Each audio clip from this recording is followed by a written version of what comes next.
Be ready. 5 seconds to go. Honorable members, I am delighted to address this first session of both houses of parliament after the elections to the 16th Lok Sabha. Let me begin by extending warm greetings to my fellow citizens who participated in large numbers in the recently concluded Lok Sabha elections. We should never forget that we are here because of them. Serving them should be our first priority. I felicitate the members of the new Lok Sabha. You have successfully obtained the mandate from the electorate and now you represent their hopes and dreams.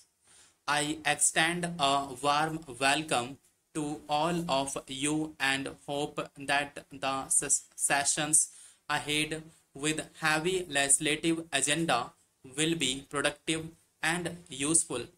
It is a matter of great satisfaction that the recent general elections were smooth and largely peaceful.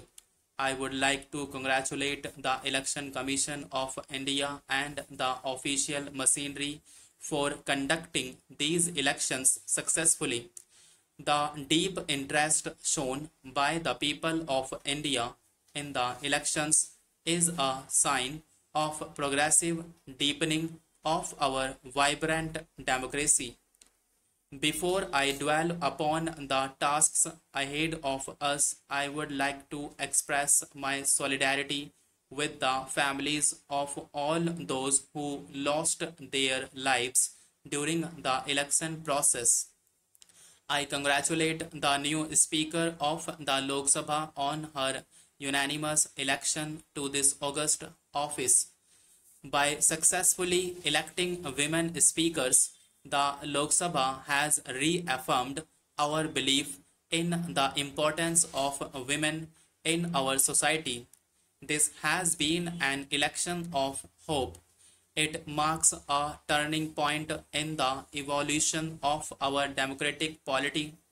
The surge in aspirations and the belief that these could be realized through democratic processes has been amply reflected in the record 66% participation by voters and a clear verdict in favor of a single political party after a gap of nearly 30 years.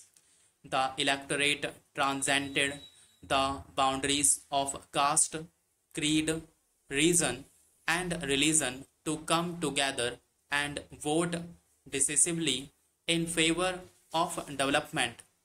The country needed a strong and stable government that could provide effective leadership. In my Republic Day speech earlier this year, I had hoped for 2014 to be a year of healing after the fractured and contentious politics of the previous years.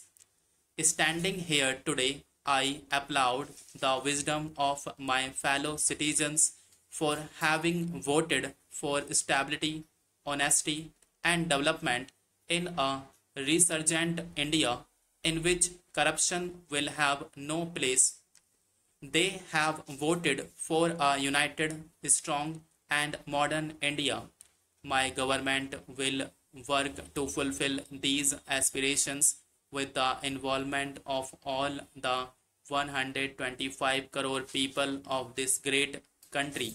My government is committed to nurturing the right environment for actualizing this mandate of the people.